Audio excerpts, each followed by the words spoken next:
அஸ்ஸலாமு அலைக்கும் friends, mini vlog ஏ டே இன் ரமதான். அன்றைக்கி பள்ளிவாசலுக்கு வந்து இஃப்தாருக்கு பருப்பு வடை செஞ்சு கொடுக்கலாம் அப்படின்னு சொல்லி முடிவு பண்ணியிருந்தோம். ஸோ அதுக்காக வந்து பருப்பு வடைக்கு வந்து கடலை பருப்பும் அப்புறமா வத்தல் மிளகாவும் ஊற வச்சுருக்கோம்.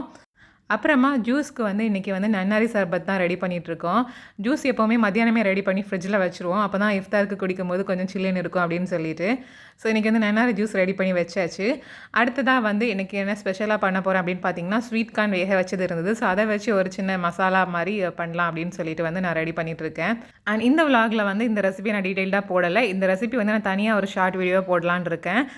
ரொம்பவே கிறிஸ்பியாகவும் ரொம்ப டேஸ்டியாகவும் இருக்கும் நோம்பு கஞ்சி கூட சாப்பிட்றதுக்கு. இன்னொரு பக்கம் மாமி வந்து பள்ளிவாசலில் நோன்பு திறக்கிறதுக்கு கொடுக்கறதுக்காக பருப்பு வடை வந்து ஃப்ரை பண்ணி எடுத்துகிட்டு இருக்காங்க. அண்ட் இன்னைக்கு இந்த வடை பொரிக்கிற வேலையெல்லாம் இருக்கிறதுனால நோம்பு கஞ்சி வந்து பண்ணதை ஸ்கிப் பண்ணிட்டோம். பள்ளிவாசல் நோம்பு கஞ்சி சாப்பிட்டு ரொம்ப நாளாச்சு. ஸோ அங்கே வாங்கி சாப்பிட்டுக்கலாம் அப்படின்னு சொல்லி முடிவு பண்ணிட்டோம். அண்ட் ஃப்ரை பண்ண வடையை கொடுத்து விட்டாச்சு. இப்போ மொட்டை மாடிக்கு தான் பூ பறிக்கிறதுக்காக வந்திருக்கேன்.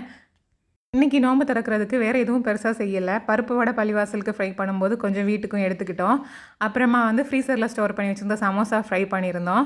அப்புறமா நம்ம ரெடி பண்ண ஸ்வீட் கார்ன் மசாலா, அடுத்ததாக பள்ளிவாசலில் கிடச்ச நோம்பு கஞ்சி. அன்றைக்கி நோம்பு கஞ்சி கூடவே மரவள்ளி கிழங்குல அரப்பு போட்டு பள்ளியில் கொடுத்துருந்தாங்க. ஸோ அதுவும் வந்து வாங்கியிருந்தோம். நாட்கள் போக போக இப்போ நம்ம ஊர்லேயும் வந்து நல்லா வெயில் அதிகமாகிட்டே இருக்குது. ஸோ நோம்பு திறக்கிறதுக்கு எந்த அளவுக்கு உடம்புக்கு குளிர்ச்சியான ஐட்டங்கள்லாம் எடுக்க முடியுமோ அது ரொம்பவே நல்லது. நோம்பு வைக்கிற குட்டி பசங்களுக்கு அவங்களுக்கு பிடிச்சது மாதிரி ஏதாச்சும் கூலிங்காக டெசர்ட் மாதிரி செஞ்சு கொடுத்தா கண்டிப்பாக விரும்பி சாப்பிடுவாங்க. ஸோ அந்த விதத்தில் இன்றைக்கி பசங்களுக்கு நாங்கள் வந்து ஜிகிரு தண்டால ஐஸ்கிரீம் வச்சு சூப்பராக சர்வ் பண்ணியாச்சு. அல்ஹம்துலில்லாஹ் அன்றைக்கான நோம்பும் நல்லபடியாக எல்லாரும் திறந்தாச்சு. ஸோ கஞ்சி கூடவே வந்து பருப்பு வடை அப்புறமா அந்த ஸ்வீட் கார்ன் மசாலா எல்லாம் சாப்பிட்றதுக்கு சூப்பராக இருந்தது காம்பினேஷன். நாங்கள் என்ன பண்ணோம்னா அந்த ஸ்வீட் கார்னை வந்து நோம்பு கஞ்சியில் வந்து போட்டு மிக்ஸ் பண்ணி சாப்பிட்டோம். அது இன்னும் வேறு லெவலில் டேஸ்ட் டிஃப்ரெண்ட்டாக சூப்பராக இருந்தது. இந்த ரெசிபியை நான் தனியாக அப்லோட் பண்ணுறேன். இன்னும் இந்த மாதிரி நிறைய வீடியோஸ் பார்க்குறதுக்காக நம்ம சேனலை சப்ஸ்கிரைப் பண்ணிக்கோங்க. அஸ்ஸலாமு அலைக்கும்.